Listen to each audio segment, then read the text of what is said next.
Bonsoir, Halouna Mori. Donc là, je vous retrouve pour une ciné-review. Je l'ai refaite parce que je l'ai mal faite, désolé. Donc là, sur trois films. Yeah! Vanishing Point avec la Dodge Challenger. C'est une voiture. Yeah! Bon, j'arrête de faire l'andouille. Oui, donc c'est un film donc qui date c'est un film des années 70, tu vois justement. On va parler des films Grindhouse, sorti en 2007, de Robert Rodriguez et Quentin Tarantino, et de ce film-là, qui représente bien le genre et tout. Euh, Ce film-là s'appelle Vanishing Point. Donc moi les trois, je leur mets 8. 8, 8, 8. 888. Donc c'est trois excellents films. Je... Donc c'est les films de donc Robert Rodriguez, il a fait Planète Terror, qui c'est une attaque de zombies créée par des produits chimiques, machin, voilà. Bon.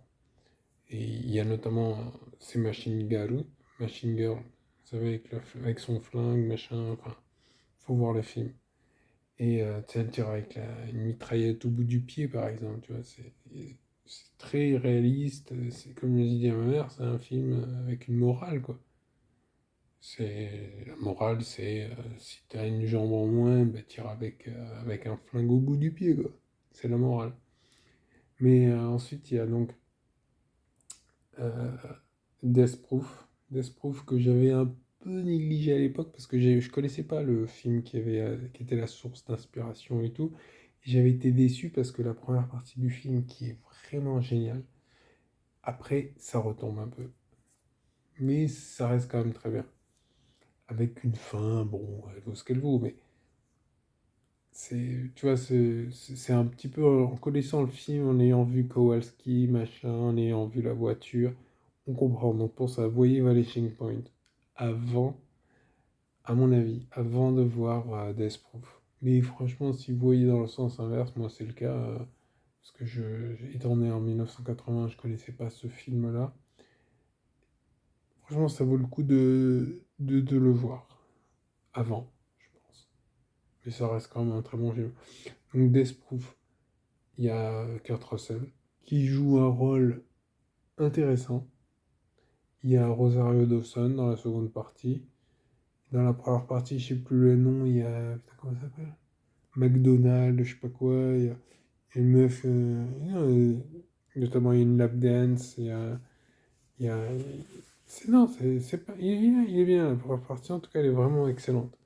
Mais après, voilà. Parce qu'en fait, tu vois, moi, par exemple, des deux, moi, Planète Terror, je pense que je le préférais peut-être un peu, mais après, en connaissant, pour ça il faut voir Vanishing Point. Comme ça, on peut vraiment apprécier. Donc je sais plus comment il s'appelle, on va appeler Kowalski, hein. Mais je sais plus le nom de l'acteur, c'est Newman, machin. Enfin, de toute façon, je mettrai dans la description, dans les commentaires, je mettrai tout ce qu'il faut pour bien apprécier ces films. Ça vaut vraiment le coup d'être vu parce que je l'avais découvert. J'étais allé au ciné, j'étais allé voir un. J'avais bien aimé. J'avais bien aimé, hein, franchement, mais c'est vrai que, tu vois, à mon avis, découvrez Vanishing Point avant de voir Death Proof, qui est quand même excellent. C'est un trop bon film. Et il y a Rosario Dawson dans la deuxième partie, donc. Non, mais puis il y a la lap dance à la fin de la première partie. Et puis à la fin de la première partie, il se passe des trucs. Non, non, regardez les films. Planet Terror, moi j'aime bien aussi, hein. Il est tellement. Il est barré, quoi. Vous n'allez pas le montrer à votre petit âgé de 8 ans, quoi, voilà. Bah, vous n'allez pas non plus montrer Planet Terror. Enfin, si, Planet Terror. Vanishing Point, choisir entre les trois, vous allez montrer Vanishing Point. Après, les autres, vous allez attendre qu'ils soient un peu plus grands, à mon avis. Mais bon, ça vaut le coup. Allez, sur ce, abonnez-vous, likez, partagez, mettez des commentaires. À plus.